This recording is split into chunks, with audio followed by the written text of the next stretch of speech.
Hey Cam, John Huang, Nolan Group Media. Just wanted to get a quick update on your foot. And Are you prepared? How many minutes are you prepared to go tomorrow?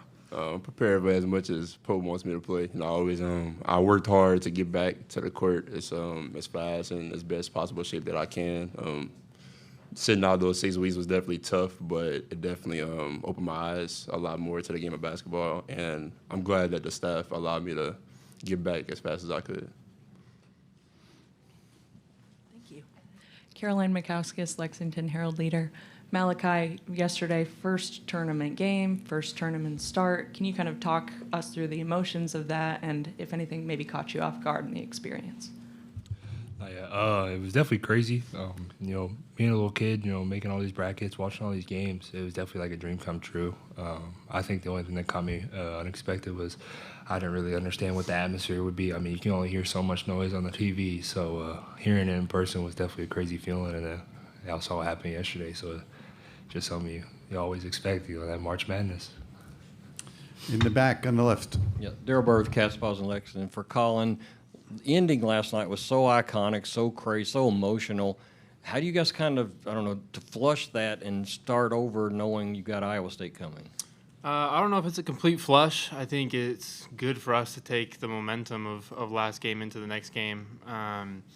But it's a restart 0-0, so we have to come out with hopefully that momentum to carry us into this game.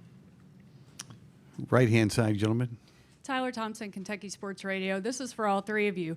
What were your reaction to Otega's shot, and how many times have you watched the replay since? Malachi, we're going to start with you. We're going to come this way towards me. I thought it was crazy, being in a moment like that. And, I mean, we practice those shots at shoot-around, so, once the ball hit his hands, I knew it was going in because he's usually the one that makes them. So It was great because obviously it advanced us to overtime, which ultimately helped us win the game. So it was definitely crazy. And I seen it on my For You page on TikTok and stuff like 20 times already. So Yeah, it's been all over my social media as well. I've been a part of a few moments like that with bleeding into last year, and so it kind of felt like the one in the SEC tournament last year where O got the ball, and it's kind of like I'm sitting there watching as much as the people on the TV, just waiting for him to make a play. And so I thought it was cool to live another one of those moments with him.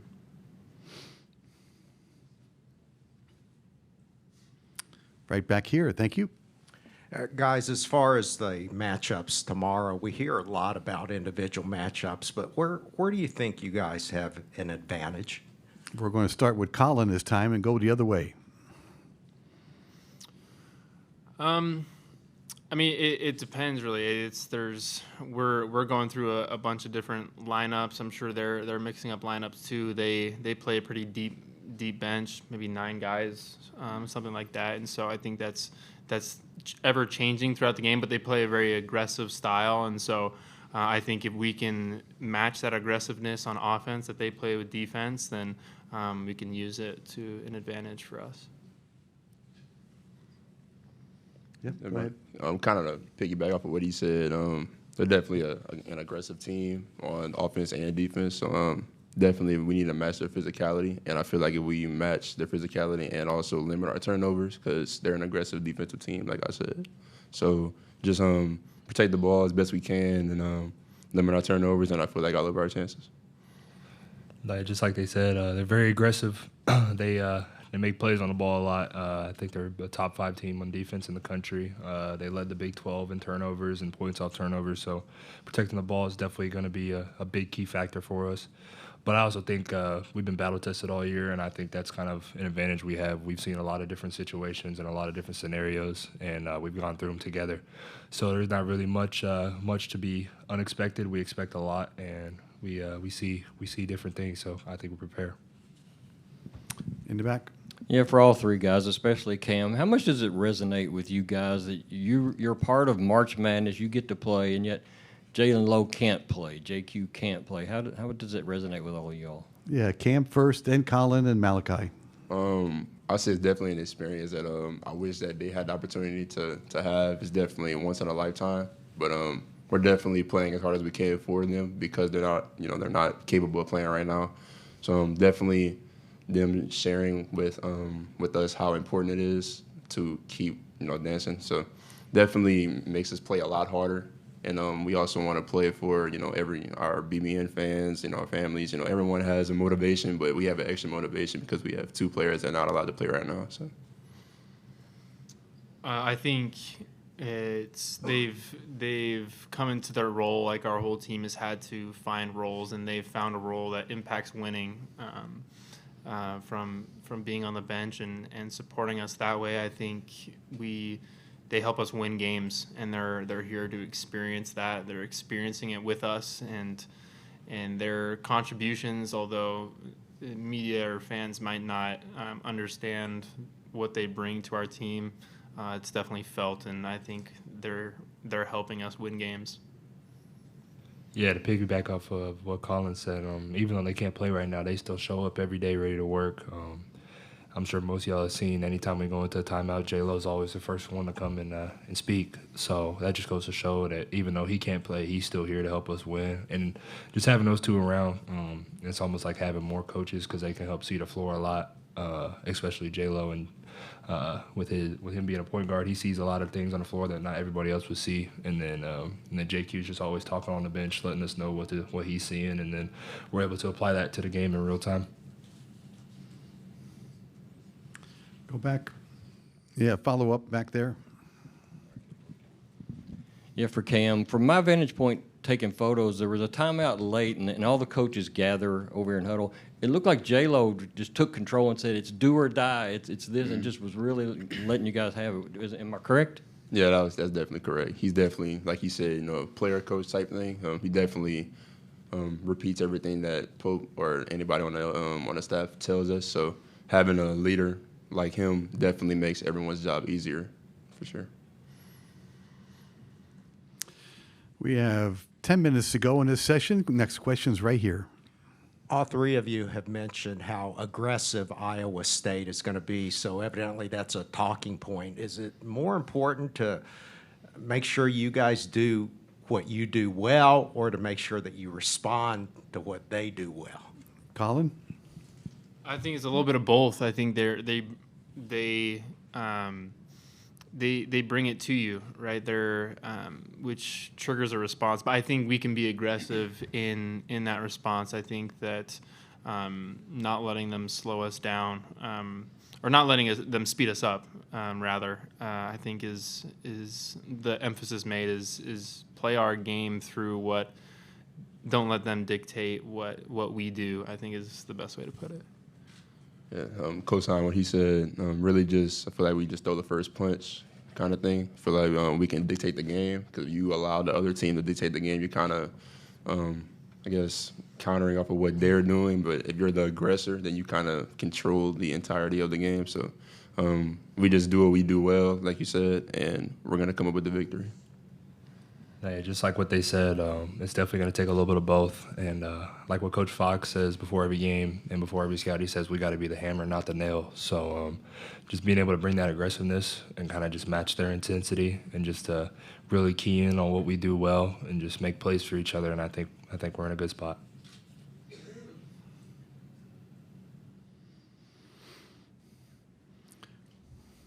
Anything else for the Wildcats? Okay, gentlemen, thank you very much. You are excused. Good luck tomorrow. We'll have head coach Mark Pope here at 1:55 sharp. We're excited to have a shot at playing tomorrow again. This is a terrific team that we get to play. It's going to be a great battle. They had a big-time win last night. I've known TJ for a long time. He does an unbelievable job, and it should be a great game. Start right here on the aisle.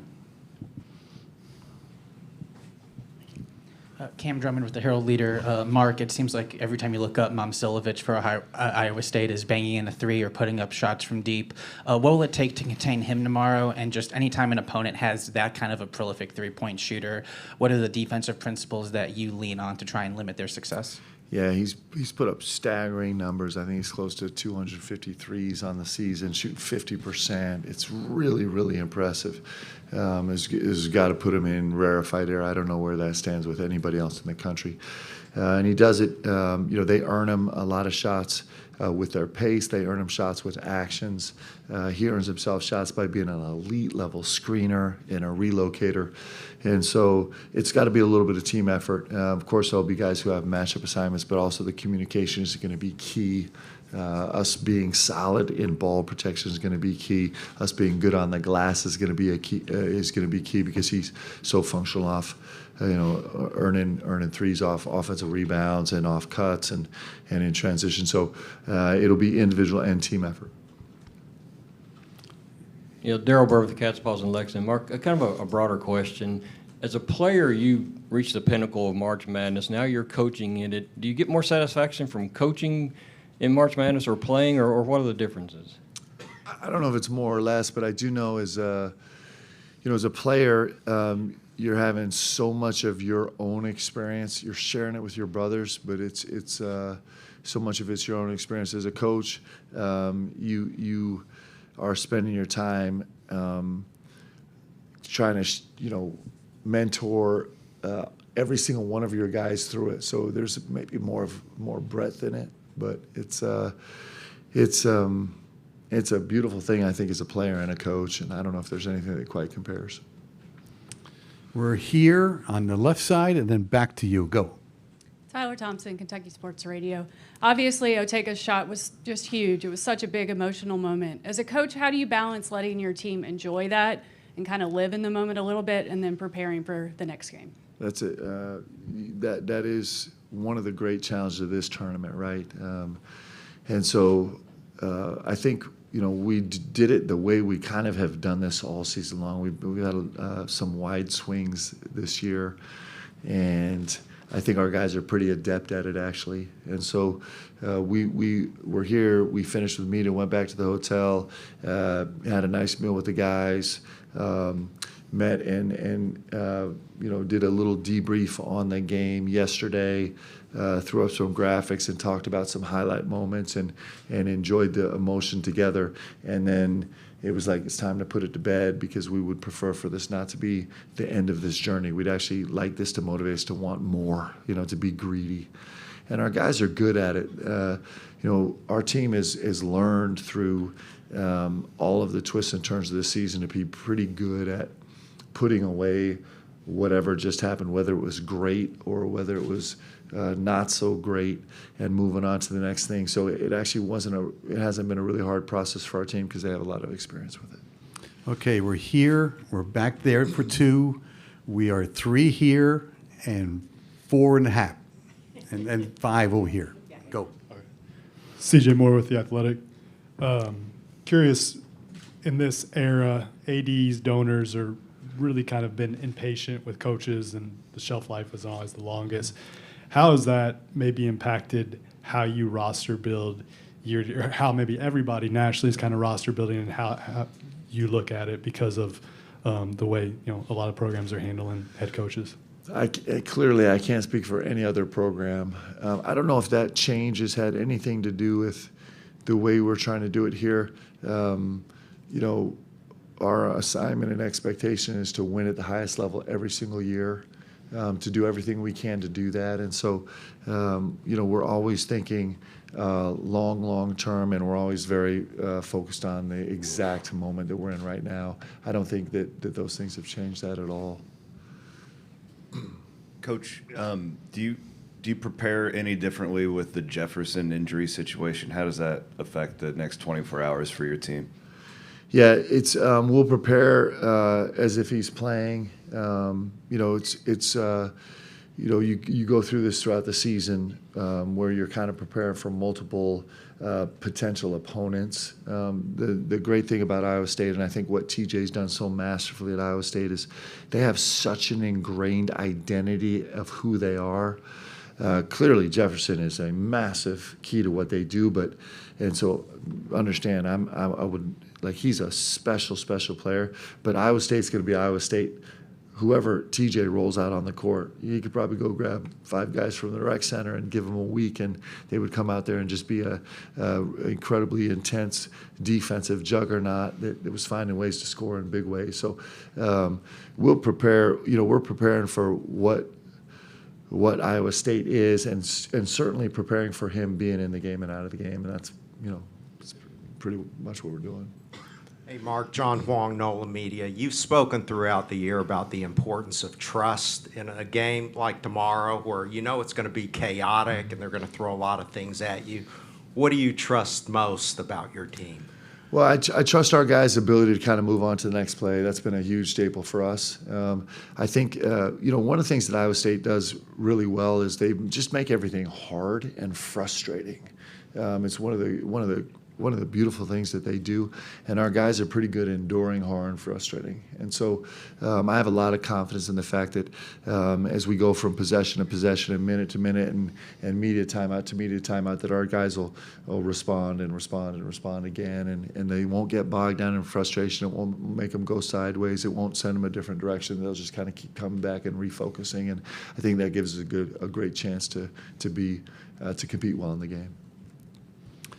In the back on the left. Yeah, Zach Osman, USA Today. You talked, and your players did too, about, I think, a huddle. Brandon kind of, if not took over, he spoke up and sort of said, I'd like to make this change, but in the way you were handling pick and pops, like how does a player, from your perspective as a coach, kind of earn the right to speak up at that level in a huddle, and how often do you want them, once maybe they have that trust, to use their voice and to say, I think we should try this sort of adjustment? Yeah, we're very much I'm a huge believer in the best teams are player-led teams. I'm a huge believer in that, and it's a process. You have to be brave to speak up as a player. One, you have to be really invested, right? And you've got to be locked in, and then you have to be really brave to do it, and then over time you earned credibility from your teammates. To be listened to, because that's actually a real thing too. There's a lot of times we're encouraging our guys to talk, but it's just a question of how much the group is willing to listen. It's like any organization that's working. And so, Brandon is, man, you talk about, he's had really frustrating moments for him, moments that have been personally frustrating for him, but watching him grow even more as a man, even more than how he's grown on the court, has been nothing short of astonishing. And I know, there's a lot of stuff that people don't see because they just see him on the court. But it's been remarkable to watch him grow. I couldn't be more proud of him. And he's, we either use this game or we get used by this game, and he's using this game right now to help him grow into a really special human being. And so you feel that in moments like that where he's like, hey, this is a place where my team needs me to step up, and he's doing it. It's pretty fun to watch. We are straight back, and then right here. Go. Hey, Coach. Ben Hutchins from the Quad City Times. What are the keys to matching the physicality that T.J. Otzelberger's teams tend to play with? Yeah, it's I've had a chance to coach teams against TJ's teams, and they're some of my favorite games. They're relentless, and he's got unbelievable leadership on his team, and they got incredible toughness, and I think that stems from his personality as a head coach. He's really ingrained that on his guys, and so that it's going to be a wholehearted blood, sweat, and tears endeavor, and it makes the games really fun, and so I look forward to these games so much, not because there's anything easy about them, but because they're so hard. They make them really special. Right here on the aisle, we're halfway through this session. Go ahead. Mark, I think we're probably about a month into Malachi specifically being like really top line on opponent scouting reports after that first Florida game. And obviously he's dealing with so much going through all this process, SEC tournament, NCAA as a freshman for the first time. Have you seen him handle, I guess, kind of the ups and downs of his performance as of late? And where do you, I guess, rely on him the most to kind of come through for you guys in a big way tomorrow? Yeah, so Malachi, his care is on an elite level. Like he cares. He cares about his teammates. He cares about playing great. He cares about winning. He cares about Kentucky. And he cares deeply. And so, you see that manifest out. It's actually peaked as you get to the end of the season. And, we've talked about how steady he's been and how consistent he's been for a freshman. It's really remarkable, and how vocal he is and how smart he is and what a leader is. And we're seeing all those things come through. Right here, John. Go ahead. Mark, when the guys were out here on the dais, they gave great answers about the importance of staying aggressive. That with Iowa State, they're going to make you turn the ball over, and it's not so much a matter of avoiding turnovers, but in kind of imposing your will. Can you just kind of expound on that? I assume that message came from you. Yeah, we're big believers in that you want to meet force with force. Everywhere you can, and it's back to the simple idea of, if you're trying to protect the ball, you protect the ball by being more aggressive and more decisive and more forceful rather than actually thinking about protect the ball, right? When you want to make a play for teammates, you think about getting downhill and getting to 2 feet and being vicious more than you do about just making a quick, easy play and a pass. And so, when you play great teams like this team, it's all about being as aggressive as you can with some intelligence, right? And staying in character, being aggressive within your own character. And those are kind of high-level concepts without getting into specifics, but in a general sense, it's going to be where this game has got to be played for us to be successful. Next question is right in the middle here on the left side. Hey, Mark, Jeff Pecoro, ABC Sports Lexington. You talked a little bit about Jefferson, also BG and Malachi. What's the importance of you guys establishing an inside game tomorrow against this team? Well, they make it really difficult because they'll come double team every single post catch. So sets make that complicated. But our guys are elite level passers, so I think we'll have some play there.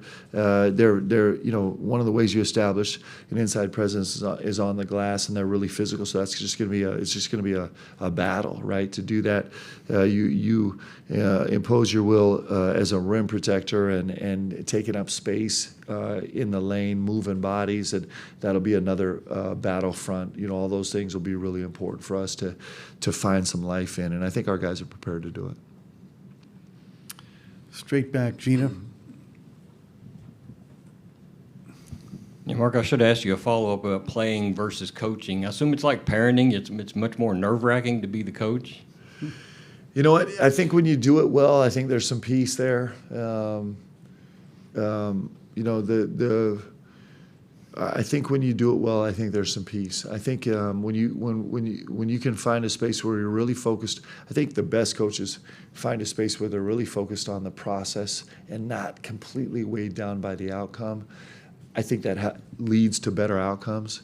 I'll float wildly between the two, where I'm consumed with the outcome and sometimes where I can stay focused on the process. But I actually think when you're doing it right, when you can be really focused on the process and really focused on trying to understand what your guys need in the moment and really dive in there, I feel like it doesn't feel frantic or overwhelming at all. It feels pretty peaceful, and it feels like you're just working towards putting your guys in the best position to play. I think outside of the court, I think it feels more like a parent. As you're watching your guys try and grow and figure out life, and how in our case, figure out how to be great men and figure out how to build lives that are meaningful and fulfilling. I think that part feels more like the parenting part, where you worry. 5 minutes to go. Next question's on the aisle. Hi, Coach. Alec Bussey, 24/7 Sports. You mentioned process and outcome there and swinging between the two. Why are you vulnerable enough to be able to admit that sometimes you swing more towards being outcome-based instead of process-based, when you also say that the coaches who are most successful focus on process and dive into that more than anything? Because I'm not very smart, pretty unfiltered. I think the best part of this game gets pretty boring when it doesn't have any way to grow you or teach you. And I think we talk about this a lot with our local media, but humility, people that are humble are the people that can grow the fastest and grow the most. And so, there's no shame in not being perfect in this game. That's actually being probably pretty authentic and real. Mark Story, Lexington Herald Leader. Obviously, Iowa State has the leading three-point shooter in the country, and he is 6'8".